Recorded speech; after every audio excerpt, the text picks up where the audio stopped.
What's good, YouTube? My name is Lau, and as you can see, new office, new setup, different lighting. What do you guys think? Too much purple? Are you feeling the new look? Is it, you know what I mean? Is it a little different maybe? Comment down below what you guys think of the whole new setup. I personally like it. Also, big shout out to Zeke. That was his idea. I like this setup. It's better. Today I'm going to be talking about the TAMRON 17-28mm f2.8 zoom lens. Might be a ghost in here. With all that out the way, let's get to it. Roll intro.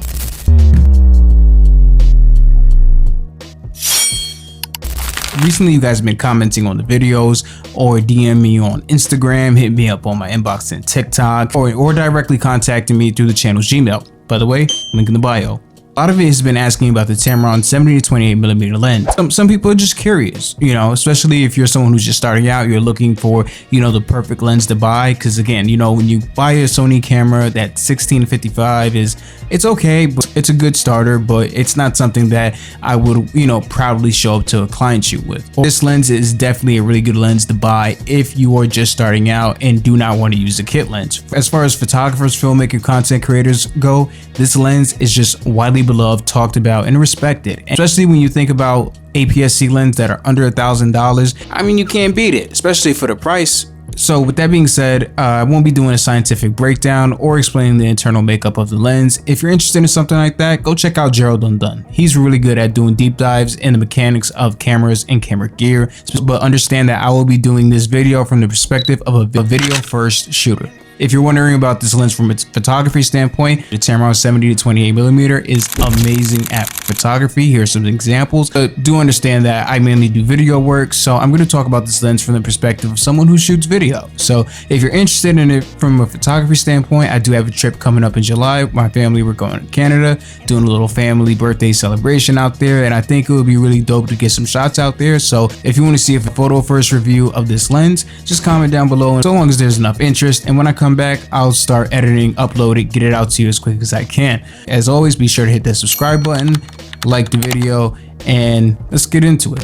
One of the best things about this lens is that it's a compact, budget-friendly variation compared to what its market counterparts like Sony and Canon are putting out. You can buy a whole nother camera body with how much these lenses are coming out. When you first pick up this lens, you notice that it's really not that heavy. I mean, it has a little weight to it, I'm not gonna lie, but it's not really heavy. It does have a plastic feel to it, but the good plastic, not the bad stuff, right?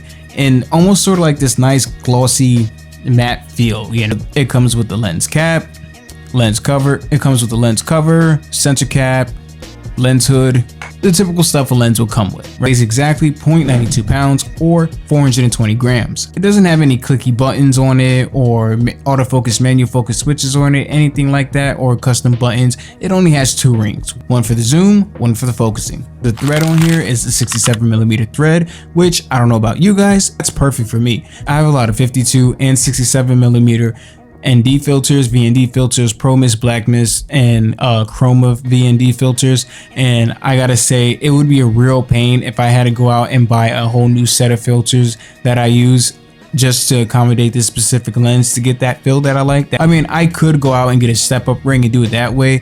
I don't like that mismatching look of having super big ND filters on there. It looks odd to me, you know what I mean? I like everything to match. It's just all the more convenient because that means I don't have to go out and spend more money. And here on the channel, guys, anytime we're put in a position where we don't have to go out and spend more money than what we already have so far is a W in my book. It has autofocus, low distortion, and little to no vignetting, and like I said before, it boasts a constant aperture of f2.8, and generally speaking, it's plenty fast for whatever situation you might find yourself in. Even though this isn't an autofocusing lens, keep in mind it does not have IBIS, aka in-body image stabilization, so you do well to make sure you pair this with a lens that has somewhat decent IBIS. And if not, prepare to have this sitting on a tripod the entire time. Now, as far as focal length is concerned, 17-28mm is more than enough, especially if you're just starting out. Though, if I could recommend a secondary companion lens to that, I would recommend you go online and pick you up a nifty 50. Probably something like this Mica 50mm f1.7. Between this and the TAMRON 70-28mm, it'll do just enough to make you a well-rounded shooter. 17mm is plenty wide enough for things like vlogging, exterior landscape shots, and 28mm is still good enough for you to do interior, tight macro, looking headshots, kind of like what we're doing right now. When I first started making videos, I was using this Mica 50mm lens, and one of the problems is that I was shooting on an APS-C camera, which is a Super 35 sensor, and we all know that when you use a full frame lens on an APS-C camera, there's a 1.5 times crop factor, which in all reality makes this 50mm a 75mm. And if I'm being real with myself, it hampers the workflow when I'm out here in this small office trying to catch a 50 to 75mm talking head shot in this office. Not saying it's not possible, because I've been doing it, but I looked more punched in. Now with the 17 to 28mm, I'm able to comfortably do talking head shots, whether vertical, horizontal, no problem. So this past weekend, it was my son's 7th birthday, and he wanted to go to Six Flags. And I thought to myself, this would be a perfect time for me to go out there and grab some shots, because I'm making the video. Plenty of subjects, plenty of interesting things at Six Flags for you to film, to catch, different colors, different types. I will be there all day for the most part, so I'll be able to catch stuff during the day and during golden hours. So you know what I mean? Why not? So with that being said, in a little bit, I'm going to show you a couple of shots that I was able to grab out there. Also, something to keep in mind, all these shots were edited using some of my own personal LUTs, as well as a little bit of basic color grading, because when you're using LUTs, you don't want to overdo it with the color grading, because once you start sliding those scales back and forth, guys, it could get crazy. So I'm gonna play you a couple of clips. You guys comment down below, tell me what you think of it. So if you have a tip or suggestion, feel free to drop it. I'm not so hard-headed where I'm afraid to take any sort of constructive criticism. Okay, with all that out the way, let's get active.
Alright, so what is my final thoughts on this lens? Well, to be completely frank, I love it. It's multi-purpose, compact, lightweight, and has a fast aperture value of f2.8, which allows for enough background separation, creating that silky smooth bokeh.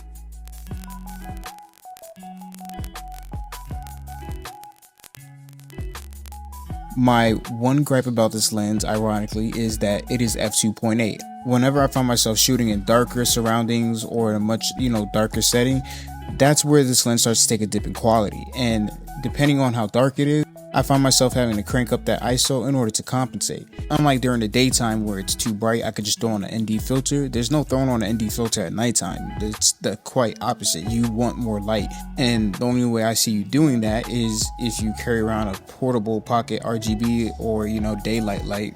Okay, that was it for this video. I hope you enjoyed yourselves this time, the videos, the aesthetics, the visuals. This lens, personally, to me, I would carry this lens on me 5 days out of the week, although I actually carry it around with me 7 days out of the week, because this lens is just that damn good, especially for me. But keep in mind, what works for me isn't always going to work for you. But based off of what I was able to show you and explain to you guys today, I hope you're now able to make a more well-informed purchasing decision moving forward as to whether or not this lens will be perfect for your own content creation kit. So with that being said, my name is Lau. This has been an extra long short, and remember, people, just do it, and I'll see you in the next one. Peace.